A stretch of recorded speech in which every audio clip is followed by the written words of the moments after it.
Good afternoon and welcome. My name is Nilanjan Sarkar and I'm Deputy Director of the LSE South Asia Center. I'm delighted to welcome all of you this afternoon to yet another event in our center, in our weekly event series, focused on a particular country, this week on Sri Lanka. And I'm so very happy that we've been able to put this panel together this afternoon so that we are able to bring together for you such an impressive galaxy of people. As I've said in some of our earlier events as well, if there's anything good that's come out of the pandemic, it is that we have all become so tech savvy and we're able to bring these kinds of roundtables, literally global roundtables, together. The event this afternoon is very special indeed, and my colleague Dr. Rajesh Venugopal and I have spent quite a lot of time putting this event together, and I will speak a bit more about the event shortly. But before that, I'd like to give a very warm welcome to our online audience. I know some of you have been waiting for up to half an hour for this event to start because I'd logged into the YouTube channel and I saw that you were waiting. So thank you very much for your interest. I also know that a lot of you have joined us today from very different time zones. So thank you very much for that as well. The most important reason and the central reason why we do these events is for your participation, for you to hear and for you to participate through questions and answers with our panelists and to hear the views of our panelists. As you will notice, this event is actually happening on Zoom, but is being live streamed on YouTube. And the chat function in YouTube is enabled, so please feel free to ask questions through the chat function, and I will pose them to panelists at regular and irregular intervals towards the end of this discussion. If you would like to pose a question to a particular panelist, then please do mention that by name. You're also equally welcome to pose a question to the entire panel. If you would like to tweet, then please do tweet and tag us. If you would like to tag individual speakers, their Twitter handles are given in the notes on your screen at the moment on YouTube. So all those Twitter handles have been put over there. Now, had this event been on site at LSE, it is important for me to say that members of the audience at all LSE events have the freedom to ask and the right to ask questions anonymously without revealing their identity. In keeping with that spirit, when I ask questions that have been posed by you, I will not be announcing the names of those who have asked the questions. I know the names will be visible on YouTube, but we'll at least try and remain as close to the spirit as possible. So please do bear that in mind when I pose the questions, but please do ask questions through the chat function. Now, very briefly about this event. Rajesh and I have actually spent quite a few months trying to put this event together, and we are very, very happy that we have been able to bring together such an interesting group of people to speak about the post-Civil War scenario in Sri Lanka, the Civil War, which formally ended in 2009 after more than 25 years, almost 26 years, and was fought for the longest time between the two dominant ethnic groups. This event actually wants to consider and wants to look at what has happened in the more than decade since. How has the peace that was brought upon Sri Lanka by the ending of the Civil War, how it has fared between the communities, between the Tamil speakers and the Sinhala speakers, and where the peace process is at the moment, what are the relations, and so on and so forth. I should mention in this context that our center has, in the last couple of years, done 2 other events on Sri Lanka, which were, as it happened, because of the timing of the events, focused on the 2 elections. So I'm particularly glad that this time round, Rajesh and I have been able to put together an event that actually does not focus on election and election outcomes and election results. Without further ado, therefore, I'm now going to invite the speakers to make their initial comments. We have had a brief chat just before this event began, and we've decided on an order of speakers, and each speaker has decided to make opening remarks for about 6 to 8 minutes. So they will all speak one after the other. And after that, Rajesh, who will be acting as the moderator, as the discussant, will begin the discussion. And we will also pose questions that we are hoping you would have asked by then. And we'll carry on with the event like that. The order in which I introduce the speakers is the order in which they will speak. I will come in after each speaker to reintroduce the next speaker, because I know that there are members of the audience online who will be joining later on and who may not hear this first set of introductions. But nonetheless, it is now my very pleasant duty to introduce all our speakers this afternoon. Ambika Satkunanathan is a human rights lawyer, fellow at the Open Society Foundation between 2020 and 2022, and was until recently Commissioner of the Human Rights Commission in Sri Lanka. Ambika, welcome. Thiruni Kelegama is Departmental Lecturer in South Asian Studies at the Oxford School of Global and Area Studies at the University of Oxford, and researches political and infrastructural transformations triggered by development in the Global South, especially in Sri Lanka. Thiruni, welcome. Mahendran Thiruvarangan is Senior Lecturer at the University of Jaffna, is interested in radical democracy as an area of research, and is a member of the Jaffna People's Forum for Coexistence. Thiru, welcome.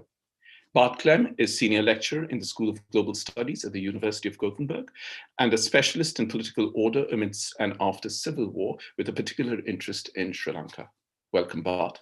And finally, Dr. Rajesh Venugopal is Associate Professor in International Development here at the London School of Economics, and is the author of Nationalism, Development and Ethnic Conflict in Sri Lanka, which was published in 2018. So we're going to start with Ambika now, and Ambika, you have about 8 minutes. Thank you, Nilanjan, and of course, Rajesh, for inviting me to be part of this panel. So I'll begin with the short answer to your question. Has peace brought reconciliation? The answer is no. So I will go on to the long answer now. My fellow panelists will speak on, I know they will be speaking on specific issues. So I will focus on the broader foundational, what I call the foundational issues related to values and structures, the state structure, the nature of the state, that tell us why my answer to your question is no. Reconciliation is a term and a concept that has dominated discourse on Sri Lanka's post-war condition. There is a second concept that has not been mentioned, but is intrinsically linked to reconciliation. That is transitional justice. What we have to acknowledge is that transitional justice in Sri Lanka is related to state reform. Transitional justice in Sri Lanka is related to the ethnic conflict and political demands of the Tamil community, which to date are unmet. They're all intertwined. Therefore, transitional justice is political. Any attempt to depoliticize it will lead to failure of any reform process. State reform processes will also falter, as we've seen in our past, if you fail to deal with the nature of the Sri Lankan state, which continues to be an obstacle to dealing with the violent past. For example, no government to date has acknowledged nor addressed the majoritarian nature of the Sri Lankan state, which is driven by Sinhala Buddhist nationalism and over decades has normalized the discrimination of minorities. In the current regime, what we see are that Sinhala Buddhist nationalism and militarization are the two pillars, if you will, of the president's ideology and his policies. Even a relatively progressive government, such as Yahapalana or the good governance regime that was brought to power in 2015, was reluctant to challenge the majoritarian nature of the state for fear of losing its support base and being seen as, quote unquote, too accommodating of the demands of minorities. Secondly, accountability, once again, very important in relation to transitional justice and reconciliation. Accountability is not a concept that is generally popular or even understood in Sri Lanka. It is a concept used mainly by human rights advocates, and it's largely associated only with wartime human rights violations. The reality, however, is that impunity is not only limited only to wartime violations. Sri Lanka is a patronage-driven society with what I call a feudal hangover. and political leaders are not held to account, but are treated deferentially as demigods. So in such a culture, demands for accountability are not regarded, they're not received well, and they're viewed with disbelief and outrage. The outrage is heightened when the demands are made by minority communities. This points to the need to expand our limited understanding of accountability and impunity from the obvious and individual acts of violence, such as the various trials that have, the cases that have not been investigated or the trials that have stalled, and move to study the structures that enable everyday violence, that is structural violence. Such a process will increase our understanding of why institutions that are supposed to safeguard democracy and human rights are not resilient to assaults on their independence and integrity, whereas corrupt and dysfunctional practices are resilient. They adopt new forms and adapt to suit the context. So in the past, what we saw is one of the ways in which transitional justice was depoliticized is through the term reconciliation, which has been employed by different governments to dilute and deny political demands. For instance, the transitional justice process was referred to by the previous government, certain civil society members, and even the international community as the reconciliation process to make it palatable and less threatening to the Southern public. The current government denies the need for accountability processes and the demands for truth and justice, while at the same time saying that they're committed to a reconciliation process. So what does this mean? Their reconciliation process appears to hinge on forgetting and moving on. Therefore, reconciliation was and is not viewed as the natural outcome of a successful process of dealing with the past. Instead, the purpose of the process seems to be to effect reconciliation without paying due attention to what needs to be done to achieve it. War-affected Tamils refused to articulate political demands or claims in terms of reconciliation. They refused in the past during the Yahapalana regime and continue to do so at present because they wish to be recognized as a distinct political community. And they fear that their political demands will be diluted or even dismissed by a process that refuses to address the root causes of the ethnic conflict. If we're looking forward, I think it's important to also look back.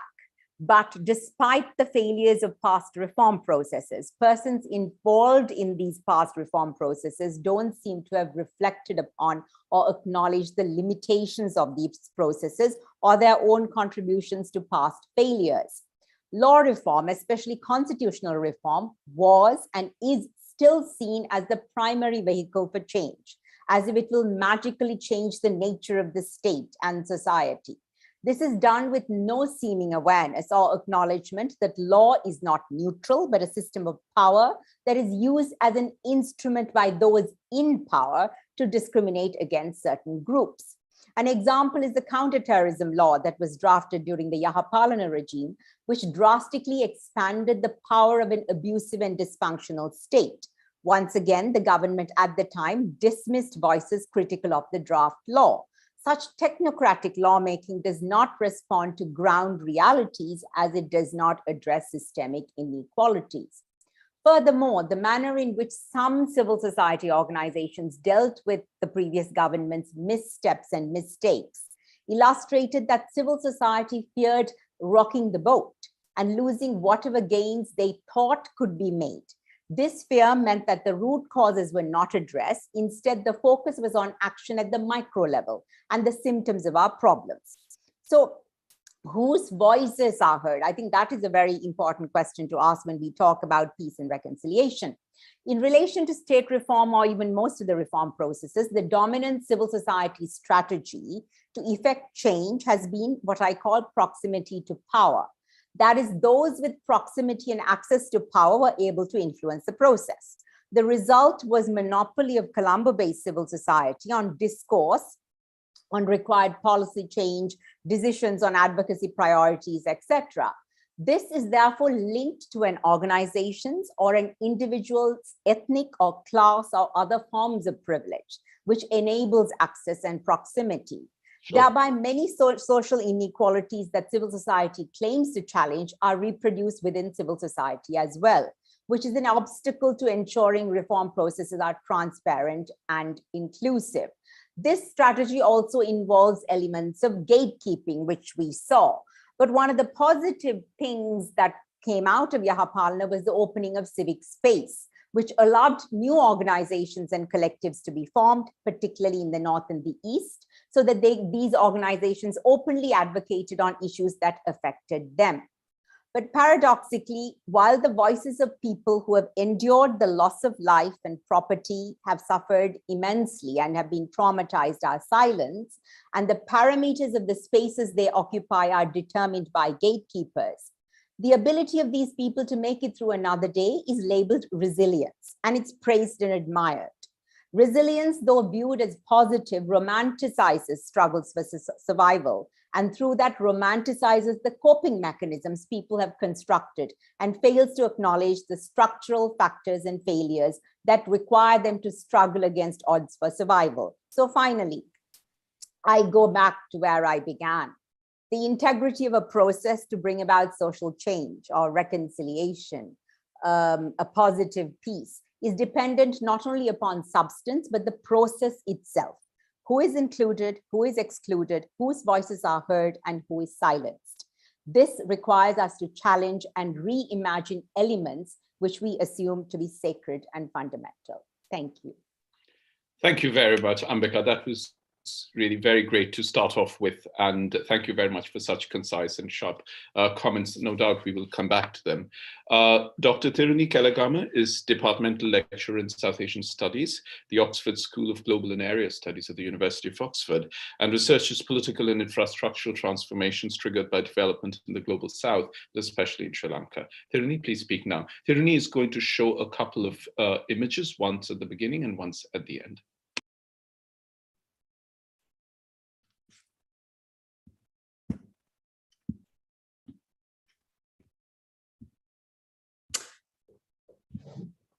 Thank you very much, Nilanjan and Rajesh, for inviting me, and Ambika for setting the stage so beautifully.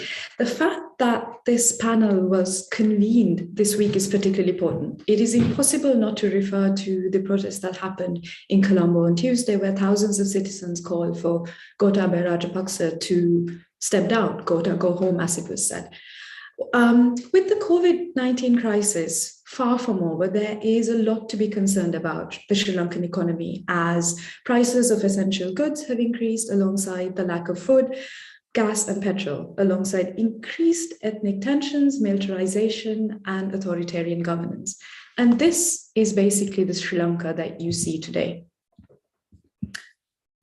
But the stark contradiction here is the simple fact that this is not the Sri Lanka that was promised to the general population by Gotabaya Rajapaksa and his government, who enjoyed overwhelming support based on the two factors I would like to touch on today, which is a more disciplined approach to governance and the acceleration of economic development.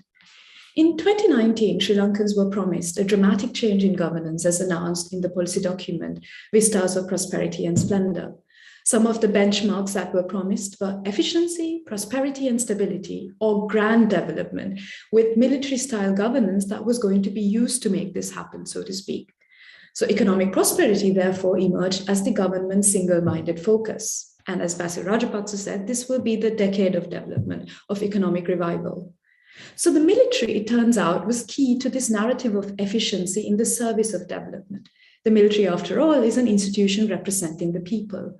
The early days of the Rajapaksa government saw a range of appointments of former and serving military officials to key institutions.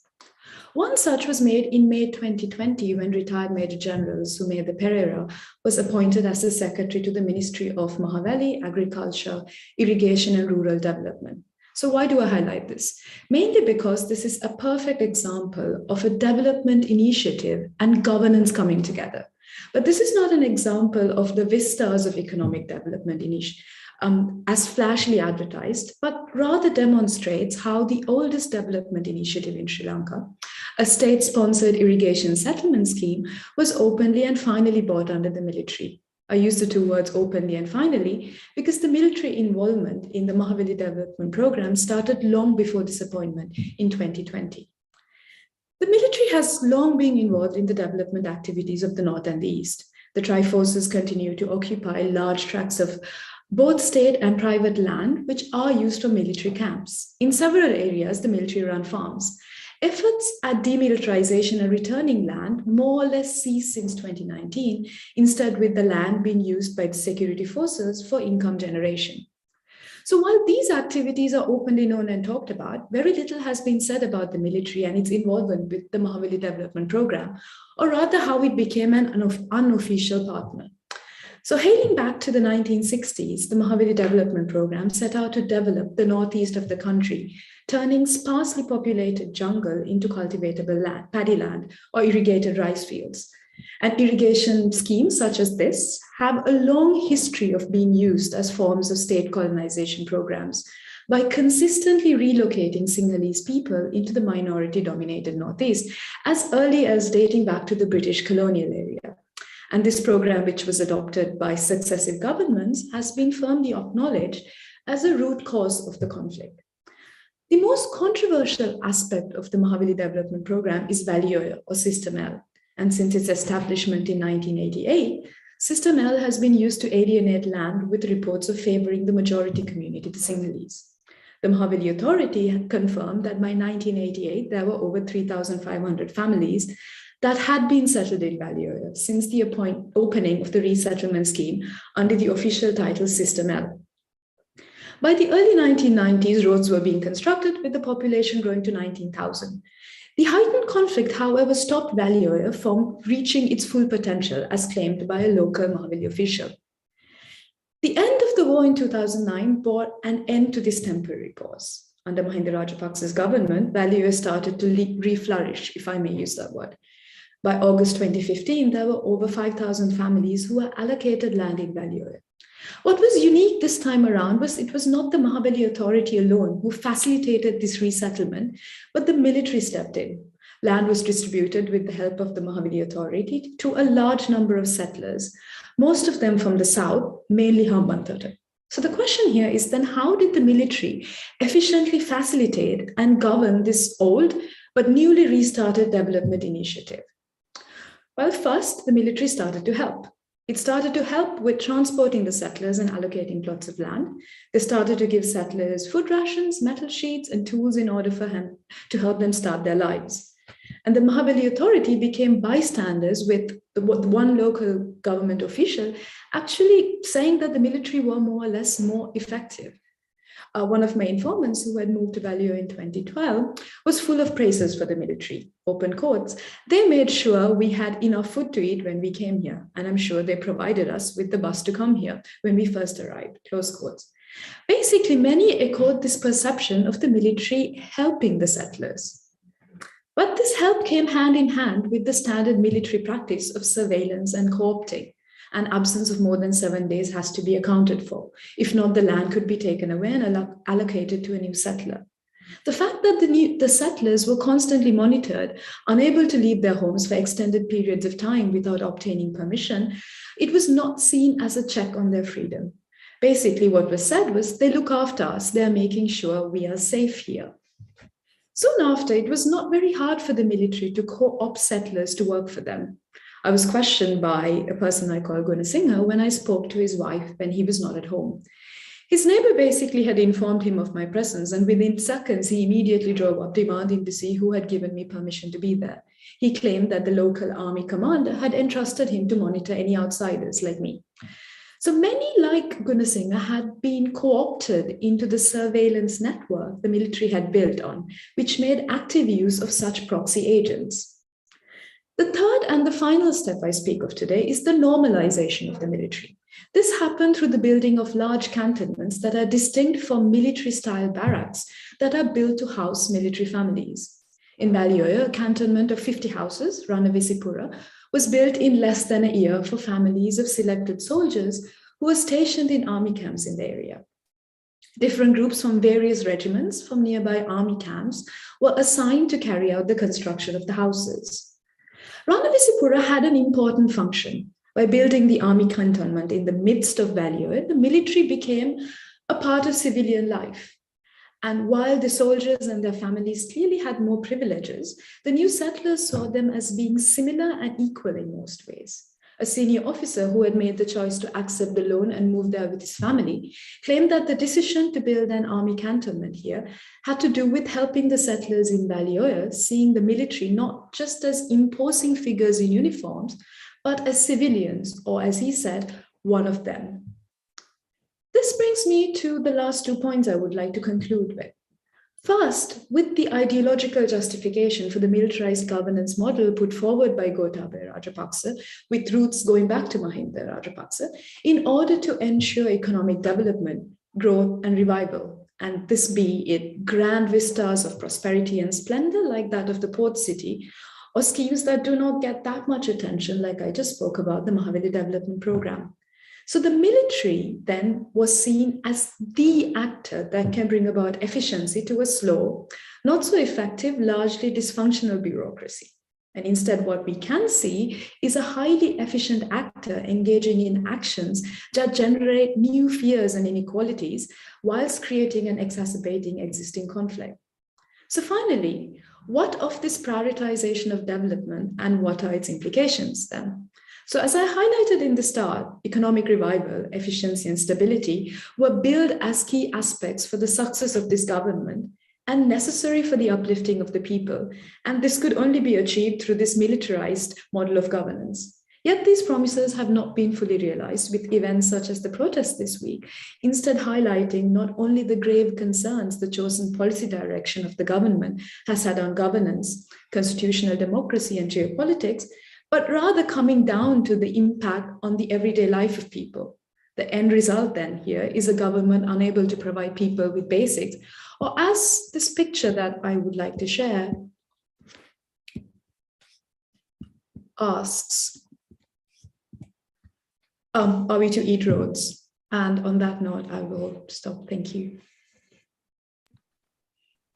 Thank you very much, Thiruni. And thank you also for arranging to show us the visuals. I'm sure we will return a lot of the issues that you've raised. May I at this point remind members of the audience that you're very welcome to ask questions through the chat function that is now open and available. I can see that some questions have already come in, but just to remind you that you're very, very welcome to ask questions to individual speakers or to the panel as a whole.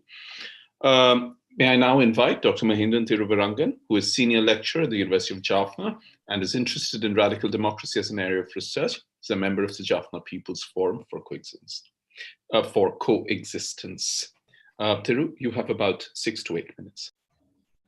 Thank you, Rajesh and Nilanjan, for inviting me to this panel discussion, and thank you, the two speakers, for setting the tone for today's discussion. So I would like to situate the two keywords in our discussion today, peace and reconciliation, as part of the post-war moment and also in relation to the current economic crisis that is plaguing the country.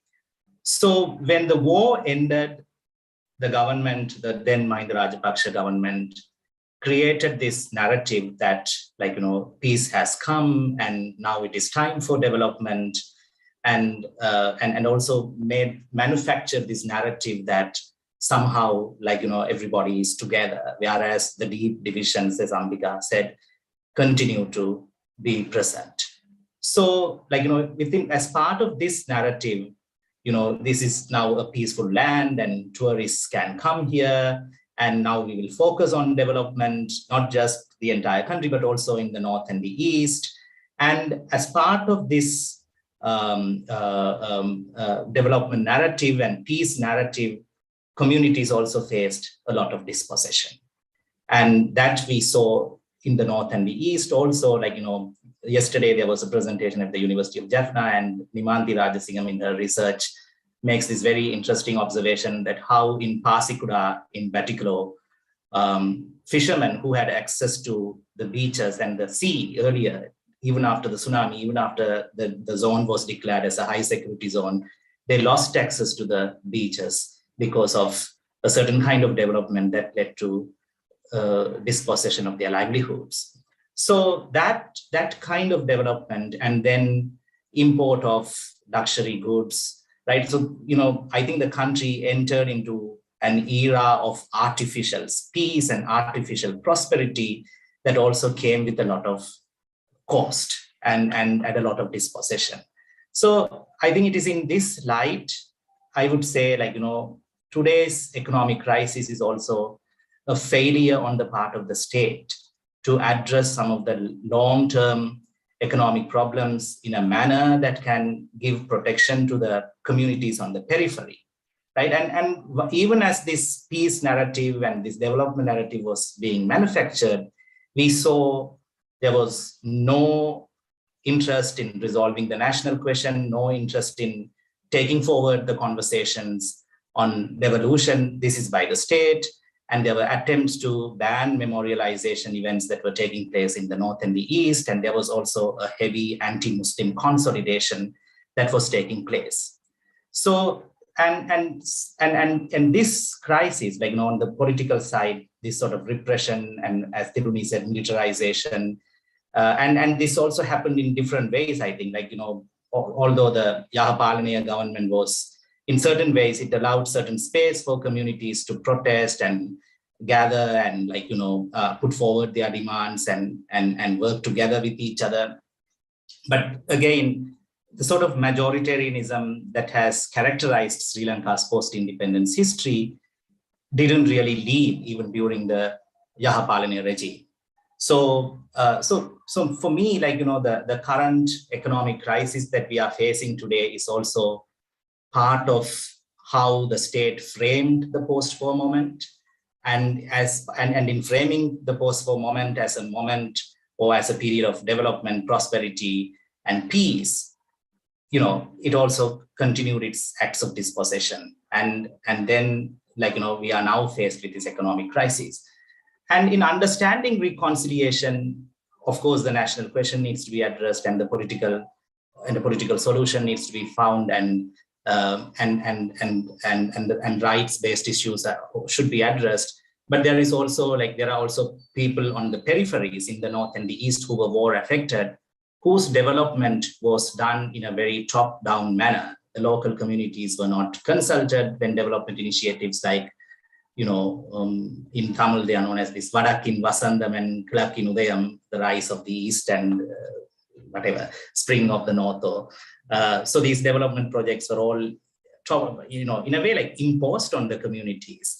And the state didn't really participate actively in reconstructing the region. And as a result, a lot of people became indebted. Rural indebtedness became really high in the North during the post-war years. And in talking about the post-war years and the problems and the fractures that we see within this period, I really don't want to sort of idealize what happened before the war, especially under the LTTE, because that was also a period of violence and suppression of dissent, and the Muslims were not able to resettle, come back to the North from where they were evicted. So in that sense, the end of the war, in certain ways, I think, within the Tamil community, it also led to certain openings, but that didn't really lead to any sustainable change because the state was so unwilling. And I think the Tamil community showed much more interest in engaging with the other communities, with the state, in finding a political solution, especially during the Yahapalaniya regime. But the state didn't really show any will in finding lasting solutions to these problems. And as a result, we saw this sort of an authoritarian consolidation that later on turned against the Muslim community. And when the pandemic hit, we faced how the Muslim, those who died of COVID, Muslims who died of COVID were prevented from burying their loved ones because of the stringent laws or practices that the state introduced. So the post-war moment, then the kind of peace that we witnessed after the war is in certain ways very neoliberal because it led to a lot of dispossession. It was also very majoritarian because the minorities faced new problems, and some of the problems that had existed before exacerbated, and new ways in which they were controlled, monitored. So all these things happen. And the second issue that I may want to focus on today is the land issue, and colonization is one way in which land in minority-dominated areas are militarized, and then there is a conscious project to establish the hegemony of singular nationalism in the northern and eastern provinces, and this process exacerbated after the regime change in 2019 with the archaeology commission coming to places in the north and earmarking places for excavation and trying to claim that these are places that were originally places where Buddhist sites of worship existed. And there are also other ways in which land is being taken away from the people. For instance, in Musali South, the returning Muslims, when they came and when they tried to access the forest areas around their houses, suddenly the land was declared as forest reserve, and the communities were not able to use the land. So this sort of land grab that is happening, and then we also see there is military, and then military participating in tourist industry, building hotels, and that sort of military corporate kind of complex that is emerging is also another problem that we have seen during the post-war years. But there are also conversations happening from the peripheries. I think people are participating in conversations, Tamils and Muslims, how they can work together in these spaces, and how they can resist state authoritarianism. So those mobilizations have also taken place despite all the restrictions that the state laid down. So, on the whole, I think, as Ambika said, the short answer, we haven't achieved any peace or any meaningful peace as such. But I think with this economic crisis, maybe this is also a moment for people to come together, right? And this is also a moment to sort of think about why, in the long history, how majoritarianism and economic dispossession went hand in hand, and this sort of how majoritarianism in a way was used to cover over class-based inequalities within the singular community, and that sort of conversation, probably this is the time for those conversations and for new forms of mobilizations to take place, I think. So thank you. Thank you very much, Thiru. Thank you. I'm sure we'll be able to come back to some of the things that you've mentioned just now. May I now invite Dr. Bart Klem, who is Senior Lecturer in the School of Global Studies at the University of Gothenburg, and is a specialist in political order amidst and after civil war, with a particular interest in Sri Lanka. Bart, please speak now. You have about 8 minutes. Thank you, Nilanjan, and thanks to organize, and thanks everybody, of course, for watching. This has been a very intense and dense seminar already, so I'll try and be a bit pointed.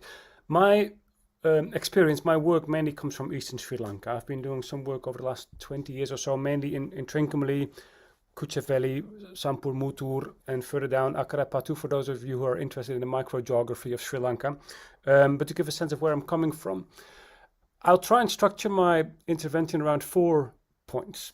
The first is to try and zoom out. At moments of crisis, we often tend to focus on the latest updates and the last news that comes in, but it's also important to step back. If you look at the last 10, 12 years since the end of the war in Sri Lanka, what strikes me, and I think anybody, it's been incredibly eventful, it's been incredibly turbulent, huge amounts of things have happened.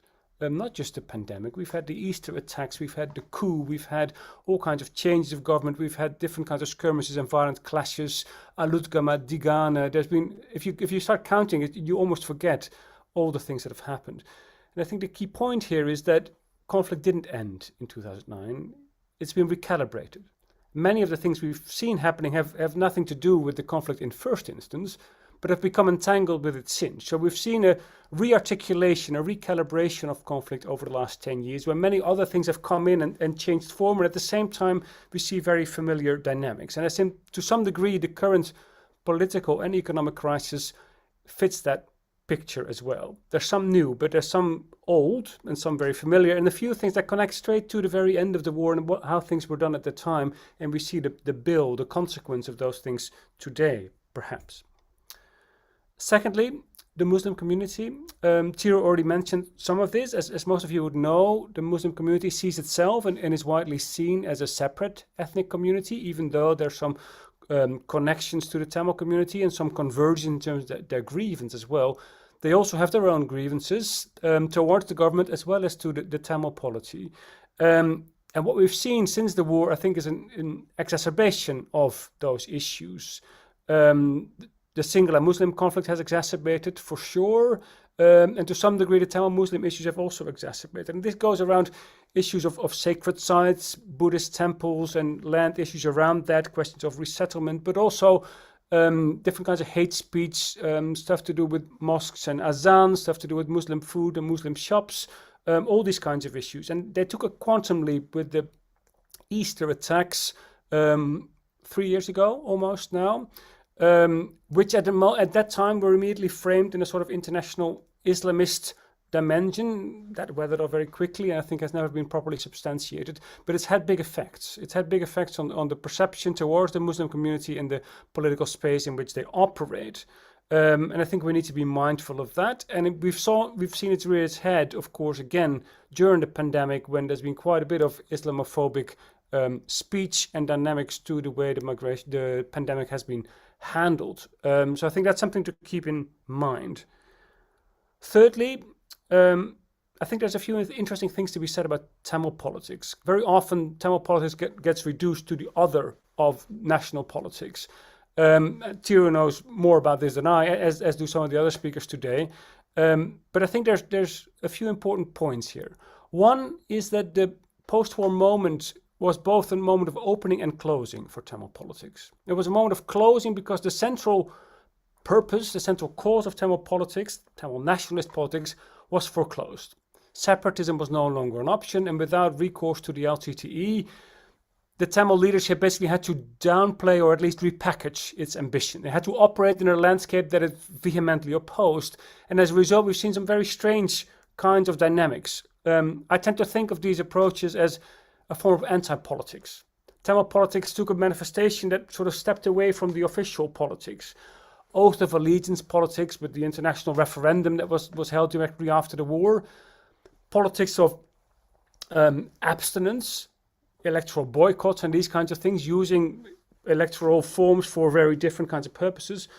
But also a politics of institutional deficiency. So we've seen the Tamil leadership take up governing roles at a provincial level, but doing so to show that it's not working. Most politicians tend to adopt their institutions and make more of it, but the Tamil leadership has sort of ruled the northern province and to a lesser degree the east with an intent to show that it's not working. Now these repertoires have allowed the Tamil polity to maneuver and gain some sort of legitimacy and preserve its position, rein in the different forces within the Tamil community to some degree, for a few years, but they've come under immense strain. And we've seen a fragmentation, a proliferation within the Tamil polity with a whole lot of tensions that I think are yet to be resolved. And I think we might see a bit more of that in time to come.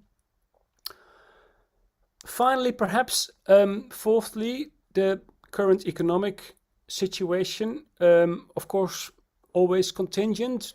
It has a lot to do with the pandemic. It has a lot to do with the global economy.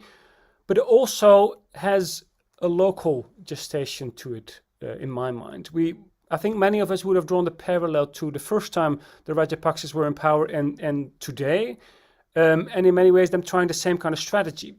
Infrastructure, different kind of land investment, a very militarized style of doing development. But the context is very different. So in 2009, 10, 11, Sri Lanka was riding a wave of post-war decompression. Everybody wanted to be in Sri Lanka. The tourism industry took off. All kinds of investors came in. Development money was freely available. It had very low credit rating, so it could lend money easily. Those things are completely different now, and they were different a few years ago. Sri Lanka's credit rating is poor, it's expensive to get money, and Sri Lanka is not necessarily the place to be. So the strategy of getting free or very cheap money and using it to dole out goodies to the support base is no longer working. It's no longer possible. And of course, the current economic crisis has very rapidly aggravated this. And I think that's actually partly sort of the bill of the lending that was done so cheaply 10 years ago is being presented now. And it's extremely difficult to foot for the government. I think that leaves us in a dire situation. At the same time, whenever you think it couldn't get worse, it always can in Sri Lanka, and at the same time it's also always open for possibilities. Whenever I have made a prediction about Sri Lanka, I have been wrong, so I will abstain from making one now. But I think the current situation can really go in all kinds of directions, and there's a hope to some degree in that as well. Thank you very much. Great, thank you very much, Bart. You were bang on time, and you elicited 2 instant pop-up questions. Which I'm sure I will pose. We've gone through our lineup of speakers, and I'm now going to invite my colleague, Dr. Rajesh Venugopal, who is Associate Professor in International Development here at the London School of Economics. His book, Nationalism, Development and Ethnic Conflict in Sri Lanka, was published by Cambridge University Press in 2018. Rajesh is going to start off the discussion. And in the meantime, please do keep sending us your questions, which we will pose to speakers and to the panel intermittently. Rajesh, please speak now.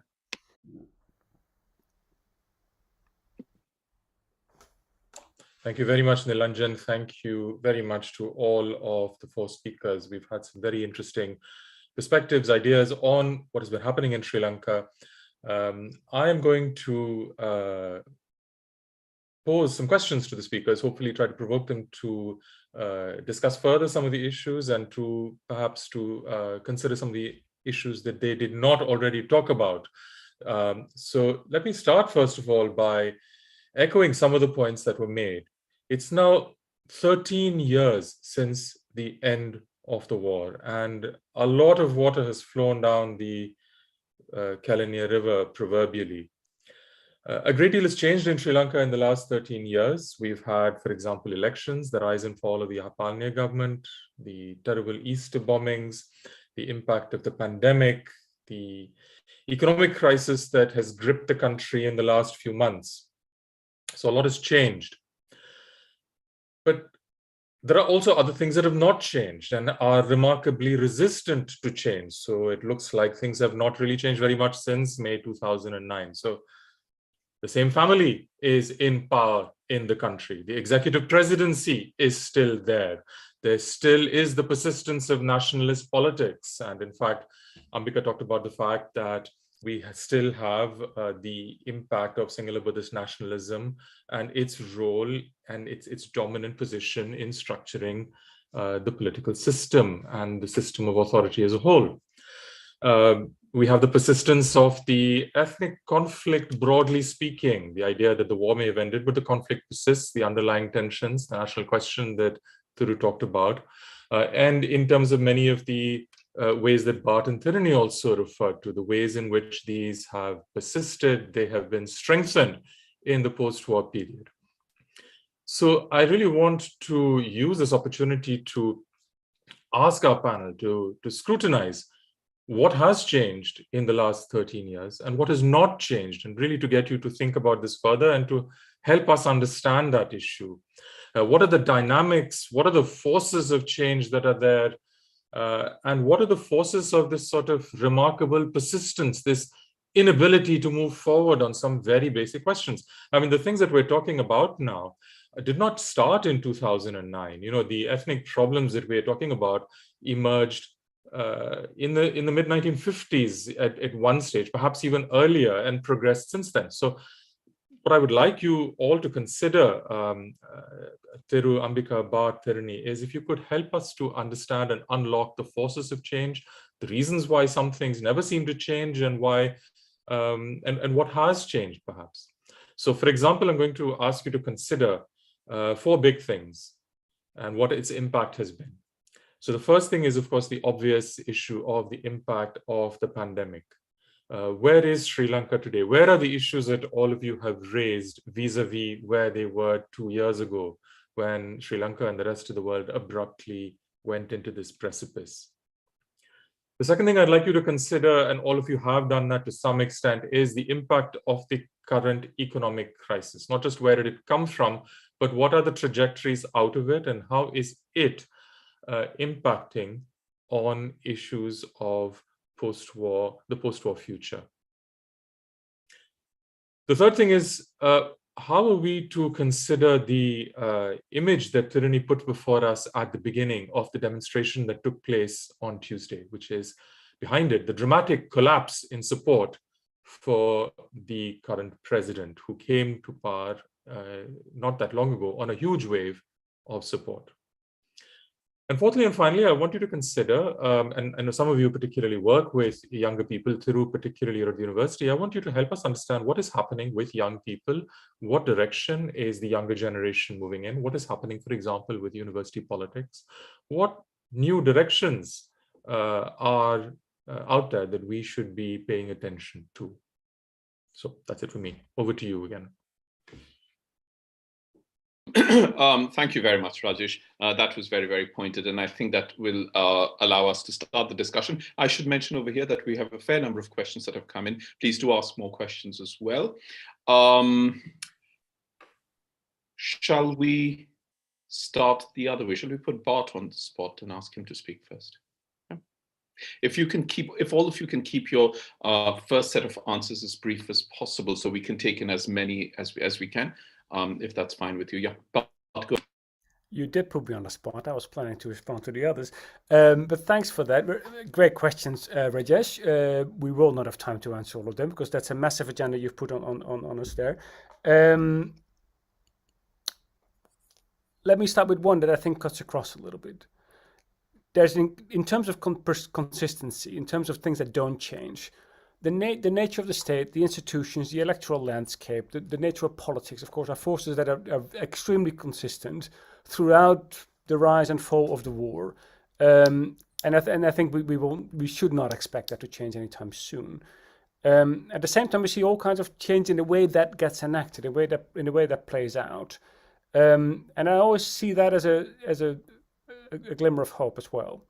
The Rajapaksa government, like other governments, in fact, has a tendency to be perceived as incredibly powerful and omnipresent.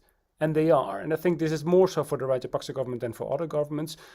They present themselves as being the only game in town. And to some degree, they become that. And as a result, they sort of have a quantum leap as because of that. Because anybody who wants to do anything in politics knows that you've got to be with them or be out.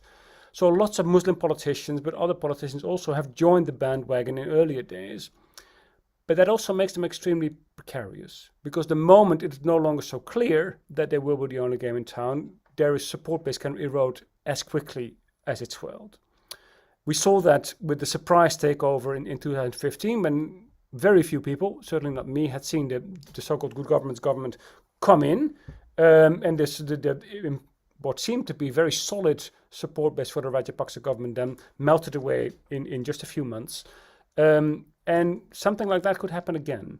And I think to some degree we see that now, where what used to be isolated forms of opposition to the government, the unions, the Muslims, the Tamils, different other groups, have sort of swelled force and joined hands over the last year during the pandemic, which of course was a unique constellation. And I think we're seeing some of that happening today as well. So that unsettles the constellation of politics, but at the same time, I do not believe it will unsettle the fundaments of politics.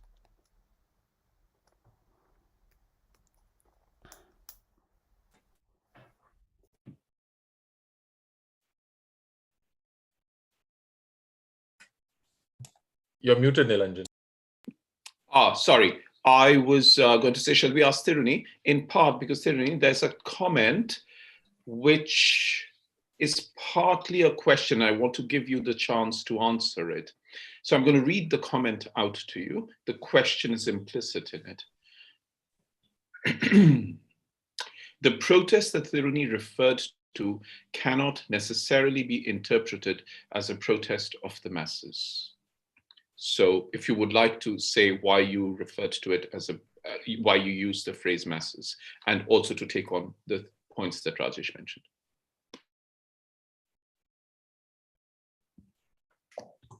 Thank you very much. I think I would like to start with the question Rajesh started off with by saying what has changed and what has not changed, like the larger question that he posed here.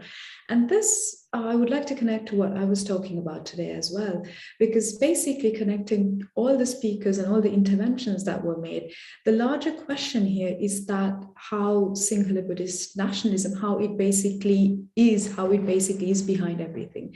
And in a way, what you could see with what I was speaking about here with the Mahavili Development Project is the fact that things don't change. There's a long history of processes that keep going, that basically ebb and wane, as you would say, and this basically keeps coming back. So in terms of what I talked about today, what you could see was how the whole post-colonial process of development schemes, which basically has been used to claim land and settle the majority Sinhalese into the north and the east, very much playing on electoral politics, which is the largest scheme here. This is something that has been going on for a long time. So kind of referring to, this has not changed. This is a process that has been happening. And this is something that intensified since the end of the war, basically. And this is very much speaks to the fact that certain things do not change. But then the question is, what has changed? What has changed? And this is where I think, this is basically, I think I would like to draw back to the picture that I put at the beginning, and also when I said it was a protest of the masses. This is basically the question. We've come here to a point which is a critical juncture. There's a huge economic crisis. There are everyday protests that are going on. There are lots of people basically coming together to protest the dire situation of the country. So here what you can see is there is a collective kind of action that's coming. There's a critical moment where there is a president who came in on a huge platform. And here you can see that there is large amounts of dissatisfaction. And this is basically change. And it's a critical moment where you could potentially, and I think this is what Bart ended with, when he said that there is a moment of hope. And I do not want to say this is a moment of hope, because I think in Sri Lanka, the question is, we all have moments of hope. There are always moments of hope that come and go, and then we are completely disillusioned. And I think this is the fascinating part about this. But here, I think what has changed is right now, especially this week, if we consider this week here, and the pictures that I tried to show here, shows that maybe there is a point that there could be some kind of collective mass mobilization. There could be some kind of structural change that comes out of this. How it happens is the bigger question. In terms of the question, in terms of why I said this could be the protest that could be interpreted as one of the masses. This is very generally speaking, this is a protest which is not of the mass. It's not one that represents everyone, and absolutely. But in terms of basically people coming together to protest what's happening in terms of the national economy, this is then becomes significant of what's happening in the country. And that's basically the intention behind that.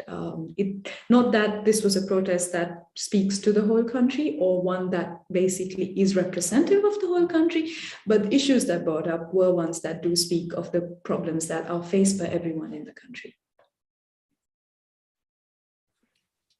Thank you very much, Thiruni. Thiru, would you like to respond now? Yeah, and then we'll come to Ambika. Sure. So I think I would begin with the education and the university questions. So, the pandemic has, in a way, like disrupted university education in very severe ways, I think.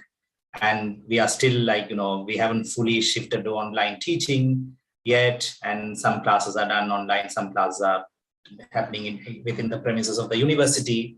So graduation got postponed, exams got postponed, and now there is also this huge economic crisis. So what people who are going to graduate in terms of jobs, what they are going to gain is a serious question. That's a big challenge that people are facing, I think, right now.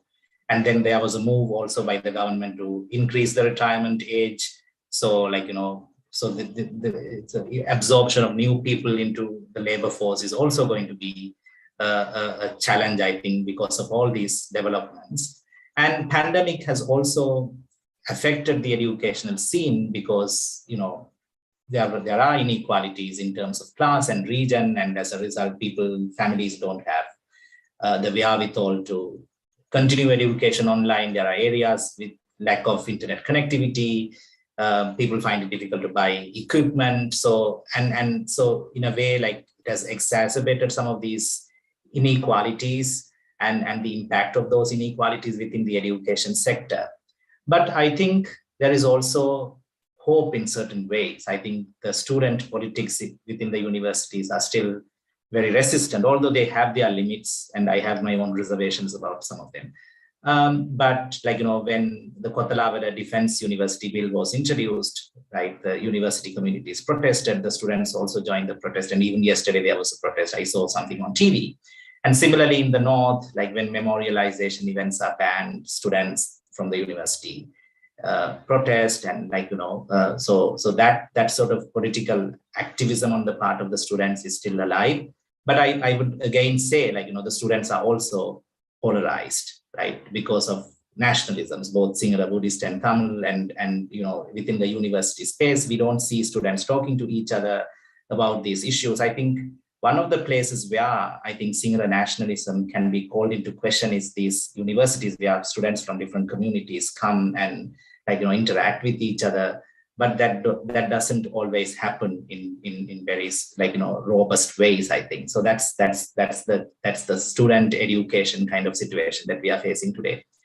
So about the question, what has remained changed? I think as many people have said, I think the hegemony of Sinhala nationalism is, I think it's a continuing challenge. So we see these protests have erupted, and like, I'm not sure, like, whether this would lead to an implosion of Sinhala nationalism, or whether, like, at some point there would be some kind of, equilibrium would be restored, and then people would again go back, and like, the nationalism would be sort of revived again, right? So that, I think, is a challenge. I think Sinhala nationalism should be called into question. And I think within the Yahapalana regime, that didn't really happen. So, like, people try to accommodate Sinhala nationalist sort of demands and claims. And as a result, the minority communities were always left out. So I think one of the challenges, I think, that we need to tackle and address very seriously is, dismantling the Sinhala nationalist structures of the state at various levels, and starting a conversation why this nationalism has also, in a way, allowed us to become blind to some of the ways in which economic problems have affected the communities. And whenever there is an economic crisis, nationalism is also used to sort of consolidate regimes, and and regimes use nationalism to retain their power. So, like, we don't know, like, now there is this crisis in the making, but like, what the Rajapaksa regime could do is also a question, right? So that, I think, is something that we have to tackle, I think, upright. Yeah. Thank you very much, Thiru. I'm going to ask Ambika to speak now and to respond to Rajesh's points and questions. But before that, Ambika, there's a question for you that I will also read out. So if you could also take that up while you answer. I'll also read out two more questions, one for Bart and one for Thiruni, just so that you have time to think about the answers while Ambika is speaking, and then we can do that. So for Bart, sorry, I'm looking at another screen. A key issue is when we look to address the structural issues of the state, the reform that the government, okay, let me read this again. A key issue too is when we look to address the structural issues of the state, the reform, to reform the government, it often collapses due to a rise in Sinhala nationalism. How do we tackle this kind of problem? That's the question for Bart. For Thiruni, the question is, in the early days of the MDP, there was a hesitation on the side of the government to develop the North. This is with reference to your truth about Mahavira, yeah? But now the same project is used for Sinhala Buddhist colonization in northern areas. Do you recognize such a change in MDP approach? If so, what could be the reasons for that change? That's the question for you, Thiruni. Bart, I've told you your question. Now, the question for you, Ambika, is there seems to be a lack of recognition of the mistakes among civil society that is Ambika, outlined. And looking at some of the rhetoric from civil society and the opposition, these mistakes were likely to be repeated. What lessons would you say need to be taken on board in the current opposition to the GR, that's Gotabaya Rajapaksa regime? Yeah, okay. So Rajesh's questions and then this question. This question that is for Ambika can also be, answered by the others if any of you have a view. Thank you, Nilanjan. First, what has not changed? I think what has not changed is also the acceptance that there is still a need for a political settlement for the ethnic conflict. And what has not changed is that in 2015, the mobilization was basically anti-Rajapaksa and it was anti-corruption.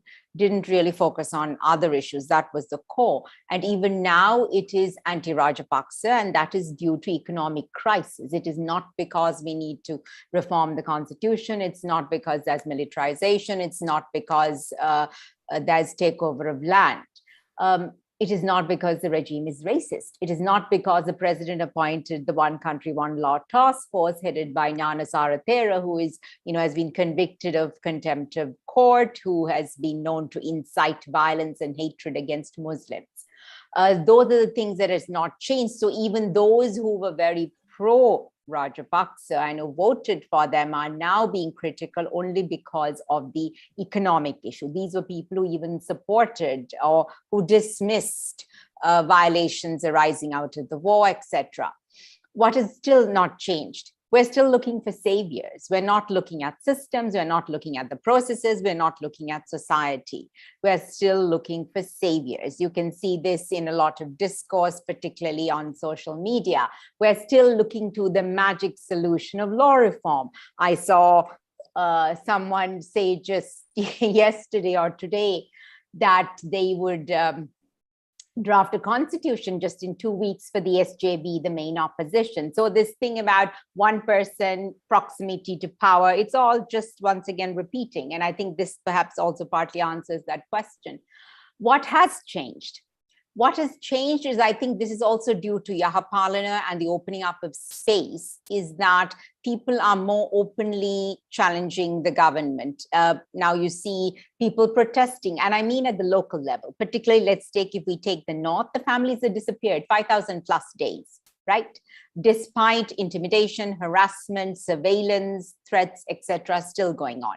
Land takeover, when it happens, you see in different parts of the North and East, and particularly North, the locals, the people in that community turn up. Issue of the temple, Tullipuram temple in the North, the local community has turned up because they're trying to perhaps begin the process to try to take that over. The Buddhist monk along with the military. So that is something that I've seen a positive change in terms of localized generic protest. The other one is a public sentiment in relation to certain issues, like for instance, the Prevention of Terrorism Act, or PTA as we call it.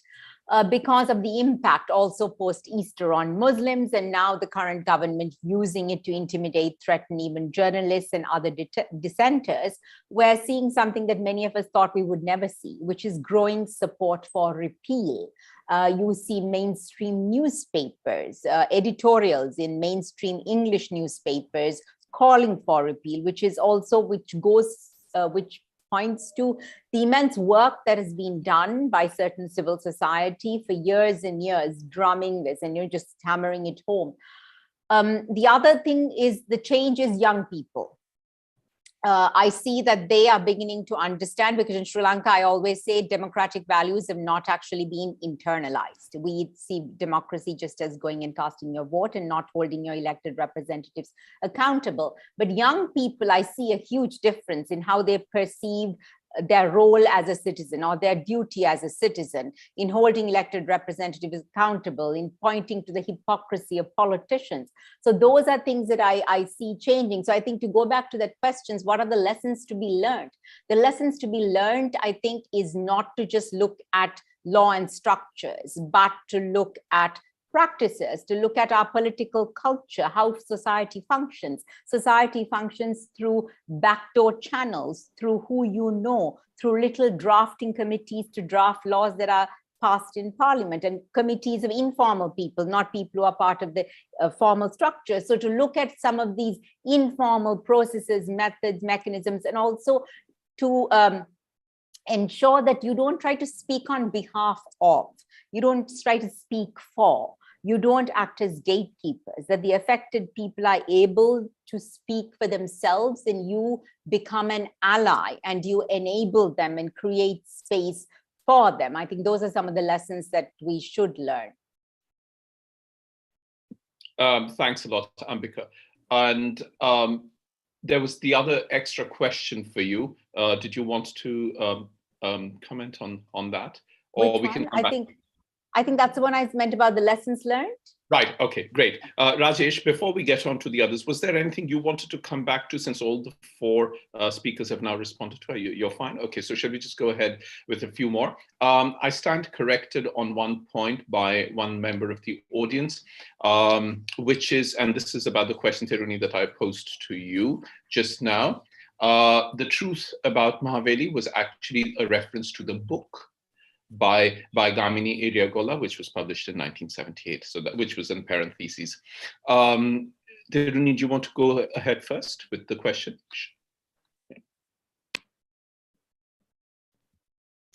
Thank you, Nilanjan, and thank you for the question as well. I would like to tie up a few things with this question, and I think this connects very much to the larger theme of what we're talking about.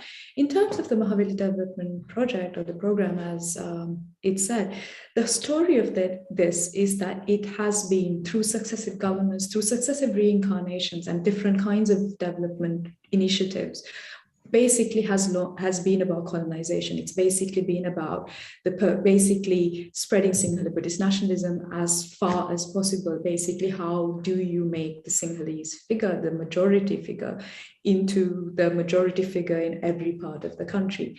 And this basically, the question here is, why does this persist? Why has this persisted since the 1960s? Going back to the roots, this is basically pre-colonial roots, started with the British. Why has this persisted? And this is the very interesting question here, because it shows how these development projects in different reincarnations, different periods, and different ways that they've been basically used and mobilized, it basically has been about keeping the whole project of Sinhala Buddhist nationalism going. And I think this kind of connects then is, why does this persist? How has this persisted? Why have these structures not been dismantled, so to say? I think this is basically where Thiru what he was asking. Why do we not have these structures that are so inherently there, that basically sees the continuation of Sinhala Buddhist nationalism, basically entrenches it? Why has this not been dismantled? And the question here is, it's just, the fact here is, most of the time the local government officials, it's seen as, oh, we're just moving people to make them into farmers. This is cloaked in a lot of innocence. So in a way, in a sense, what you have is these deep-rooted problems of Sinhala Buddhist nationalism cloaked in this very innocent story of just making people into farmers. And the worrying thing is, this still persists. This is something that you can still see happening. And if you speak to a lot of people, most of them this is the underlying story, or the underlying narrative, or the underlying basically objective here is never openly spoken about. So basically it goes to show how this long Sinhala Buddhist nationalism project just persists in different ways, openly, completely overtly, or in ways that are just slowly, it keeps going. It does not change with different governments. It's a process that basically is one that keeps persisting. And the question is why? And this maybe is the question that, is good for everyone, for all of us here. Basically, at this point, how do you dismantle these structures, and these structures that happen overtly, and these structures that have been long established, such as the Mahaveli Development Project, and why they still seem to persist? Sure. Thank you very much. But I have actually, I think I will be a bit more successful this time round if I read the question again, because I think there were a few hyphens in between, which I've now been able to work out. So for the benefit of all, also for the members of the audience, the question, I think, is this. A key issue, too, is that when we look to address the structural issues of the state, the government that brings in the reform often collapses due to a rise in Sinhala nationalism. How do we tackle this? I'm quite sure I've got the question right this time around. I think you did. Thanks for that. So I don't know the answer to the question. And if anybody does, please let us know, because we're in dire need for an answer to this question. This has been one, if not the cardinal issue over the last 70 years. It's not a key issue too, it is the cardinal issue. Because any kind of negotiation on power sharing or reconciliation is sort of premised on this. Now, so I don't know the answer, but I can think of 3 ways to tackle it, and all have been tried, and none have been particularly amazing. One is to resort to power equations, to resort to force, to rebel, to insurrect. Now, this is not something I want to advocate. It's also not something that worked out particularly well in Sri Lanka, but to push back, that would be a logical thing to try, but it's not been a good solution. 2 is to resort, and this is what has been successful in other places where there's been suppressed minorities, is to resort to a patron state, an external power that can bargain on your behalf. Tamil nationalists in Sri Lanka had a very powerful patron state, but they didn't maintain their relationships very well, and that went down like a lead balloon in the late 80s. Now, possibly there is a new constellation here. Maybe India can play a constructive role again, but it's something that I hesitate to say with too much conviction.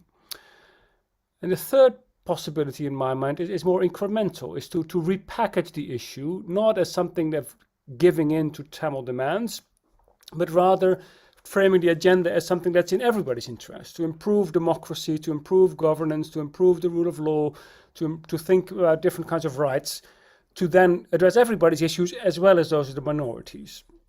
Now, this could work, and I think today maybe is the right kind of moment to think about that. But in the past, experiences have been sobering with reforms in general, but also because minorities in Sri Lanka feel that they have unique issues, not generic issues. They need asymmetrical solutions rather than symmetrical ones. The provincial council system in Sri Lanka is the biggest example of the irony here. It's a system that was there as a sort of compromise solution, motivated to ameliorate or pacify Tamil separatism, and it's done everything else. It's created a system for those who didn't want it and now have it. It's not solved the problems for those who had the problems, and it leaves Sri Lanka with a hopelessly complicated form of government that doesn't really meet anybody's demands. It's a system that nobody wants. But this is what you end up with. So the first 2 options, I think, are, the first one is very bad advice. I think the second, I'm not so sure it would really help India. And the third maybe offers some hope to think forward. Okay, great. Thank you very much. We are slowly getting to the end of the time that we have for this. But what I'm going to do is I'm going to read out one question that, Thiru, is for you. And I'm reading it out in advance so you have time to think. And then I'll read out 2 more questions that are for the entire panel. So we can then take turns in answering. And Rajesh, you are very welcome to say something as well if you would like to. So Thiru, the question for you in particular is this. Sorry, just give me a minute. How do you understand and place the protests of anti-Mahaveli Tamil heritage forums against Mahaveli colonization in terms of post-war Tamil politics? Okay, that's the question for you, but just hold on to your thoughts for the moment. Now, the 2 questions that are for the entire panel are these. 1, would the introduction of a new other to direct energy, i.e. China, possibly begin to alleviate internal conflicts? That's one question for the entire panel. The other question is, sorry, this is really long. I have to find the question in this.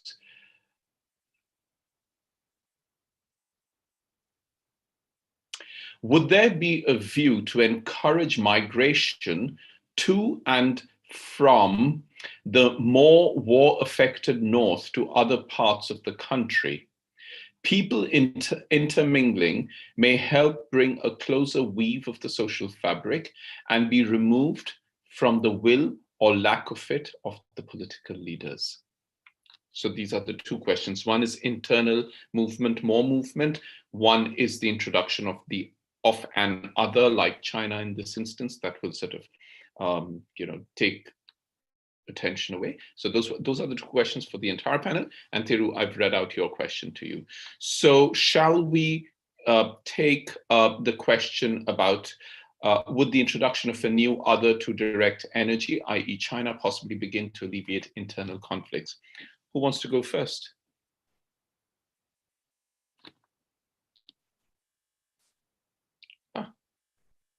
Okay, so I will also, I think, respond to the question about the anti-Mahavali protest. Go ahead. So, this is also like, of course, the way in which singular nationalism exerts its hegemony in the North and the East is partly through colonization schemes. And when these colonization schemes take place, the local communities are not consulted, the local provincial councils are not consulted, right? The civil society organizations in the regions are not consulted. So this is done in a very centralized way, often with the backing of the military, as Thiruni explained in detail. So that is real. But I'm also sometimes very skeptical of some of the ways in which the protests, the counter narrative is built. So we actually had a meeting from Jaffna People's Forum. We went to meet a group of people in Mullaitivu, and one of them was really involved in this anti-Mahavali protest. I don't know whether he's part of the heritage movement or not. But, the person with whom we had this conversation was also very dismissive about Muslim communities' demands and fears and anxieties. So that for them, this is a Tamil problem. The North and East is Tamil homeland. So that's why I'm very, very skeptical of that narrative too, because, the eviction happened because people would say like, no, that is incidental and, it happened in the context of the war, but it is very ideological because it comes from the logic that this land belongs to Tamils. And then, the eviction happened and the Muslim community has rightly termed it an act of ethnic cleansing. So these, for me, the way in which singular nationalism exerts its hegemony doesn't just affect one community, but it also affects the existent pluralism of that context, right? Tamils, Muslims, and maybe even some Sinhalese. So like, in the past, it would have had some association with Buddhism, like, and we don't need to sort of invent an exclusive history or an exclusive present to challenge this sort of hegemony. I think we know that this hegemony comes through a certain kind of state, a certain kind of military apparatus is at work there. So I think our focus should be on those apparatuses and the centralized state, I would say, right? So I think in articulating our protest, I think we have to articulate our demands and counter narratives, I think in inclusive terms. I think that's very, very important. And if you look at militarization, for instance, it affects the Muslims in the North too. If you go to Silavaturai, many Muslim communities have lost their land to the military and they are unable to do any kind of cultivation. There are women in those areas are often saying that, the land where they live is not even enough. So if they have more land, they could engage in various other small scale production. So it's an issue that concerns their livelihood too. So that's why I'm very wary of the way sometimes Tamil nationalists frame these issues. I think our resistance should be inclusive. It should bring together different communities, different people. And I think our focus should be on singular nationalism and the ways in which it tries to establishes hegemony. So the second question, the common other, I think othering is a problem. I think, that should never be tolerated. It could be China, an external other or an internal other. I think that's not going to lead to any problems. I think why we are facing all these problems today is also this process of othering, right? The minority as the other, the Muslim as the other. So this othering is also inherent to the making of the nation state, right? Or similar processes. So I don't see, othering, maybe it can provide some kind of distraction, but I think that's not going to be the way forward. The other problem is migration and intermingling people. I think people should, first of all, they should decide where they want to live. And I think we need to have systems and structures that can ensure that people can live in those places with dignity without being treated discriminately. I think that is what is very important. I think it's like, if we are just forcing people to mingle with each other, then the corollary or the flip side of the argument is that then you can also justify colonization, right? So I think people would want to move for various reasons, for jobs, right? People might want to live in a certain part of the country for certain reasons. I think that mobility should also, that there should be place for that mobility, but at the same time, that mobility shouldn't jeopardize their lives. There shouldn't be any structures that would curtail their mobility and then cause or make them feel uncomfortable in the places where they live or the places where they have migrated to. So this is why, the whole question of, we have the whole idea of homelands, but then there are also people who live outside the homelands. People are already living in intermingled situations, right? But then it is in what is happening in those situations, right? Do people, Tamils who live outside the north and the east, what are they treated better? In a way, they are already living in intermingled situations, right? So I think, intermingling on its own, if it happens, yeah, that's fine. But, I don't think we can artificially make people intermingle each other, and focusing on intermingling will also not good, because we are not focusing on the structures of the state, because the state is what is hierarchizing people, classifying people, dividing people, pitting people against each other, right? So I think our focus needs to be on the ways in which the state is involved in fragmenting its polity, right? Okay, great, thanks. Thiruni, did you want to come in and then we can ask Bart? Thank you, Nilanjan. Yes, I do want to come in. I am not going to say that much because I think Thiru summed it up really well in terms of the othering question, which I kind of did also want to address. Because the danger with othering someone here is, I think this connects to the problem. We are just finding a new person here, a new actor here to basically just channel your attention towards, or basically just look at. And China is a perfect example here. But the question here is, and I think the imperative here, and what basically it should be maybe the thing that we all take away, is how do you dismantle singular Buddhist nationalism? How do you dismantle the state? And this maybe connects to what Rajesh posted at the beginning, said, how do you connect that picture that I put up, the very powerful picture? How do you basically understand this picture? And maybe what we could do is see this as a small moment of an attempt to dismantle something. How this will play out, or the result, I think, is to be seen. And as I pointed out earlier, we don't know how these narratives unfold, but we could basically start seeing that as, remember, the fact is, at the end of the day, we have a government that was brought in on a massive platform just very recently. And here you have this picture that kind of pictorially showing this is where we are at right now. So maybe we could see this as a small attempt to dismantle the singular Buddhist state, which is basically what should be happening, not looking at how do we find who the other is again. And I'll stop with that. Great, thanks. Bart? I think Ambika should have the last word. She will have the last. She will have the last word. Don't worry. Oh, okay. I thought we had the last minute. So yeah, I agree. You cannot circumnavigate this. I think, and as pundits, as advisors, we often try to think, what if we do this? What if we do that? And you bring the geopolitical situation in. It's very tempting to think that way, but you cannot circumnavigate this. It usually tends to make things worse. What we can do is what many of us have been doing. It's pushing for reform. It's believing in democracy. It is strategic litigation. It is reporting on key issues. It's calling truth to power. And it won't solve the problem in the next couple of months or the next couple of years. But in the long run, I believe that's the only thing we can do. Internal migration? Yes, that's always a very tricky one. And there's a lot of double layers here and very complicated issues when you look at minorities within minorities. There's a difference between people being allowed to move and demographic engineering. So yes, if a singular person wants to live in Jaffna, there should be no barrier to that. If a Muslim person wants to live in Kandy, there should be no barrier to that. But if something happens in a scheme where people believe that this is being thrust on them, and there's a set of incentives at play and a set of political intentions at play, is different, and the rules change.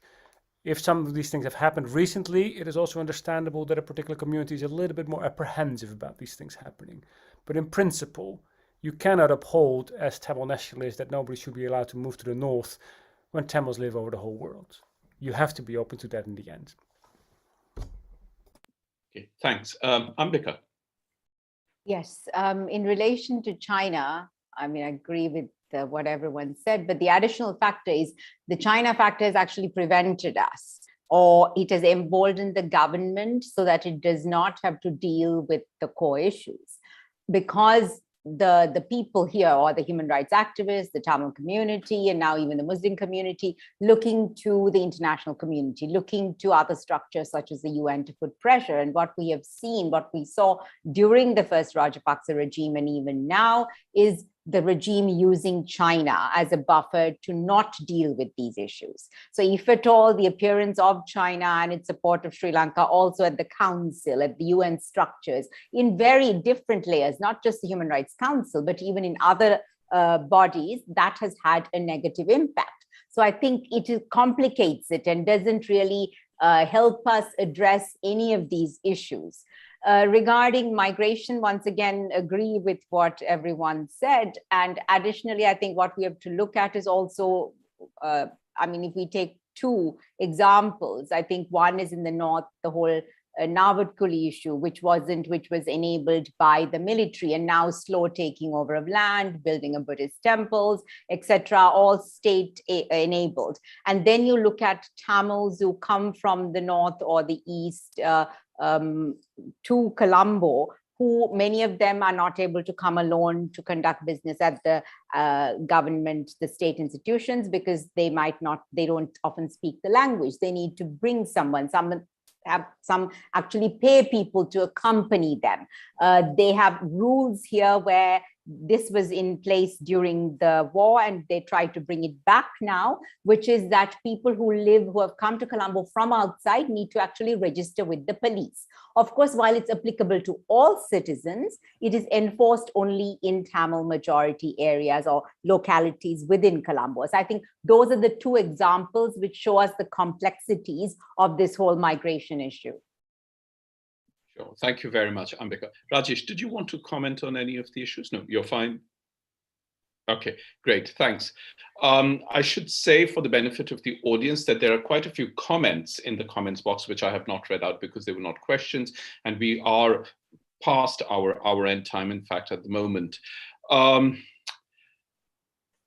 first thing I do want to say by way of ending is that a complete and unedited recording of this event will be available from tomorrow morning on our website in the events archive page for those of you who may want to revisit parts of this or have friends who may not have been able to attend this today. So this will be available from tomorrow in the morning.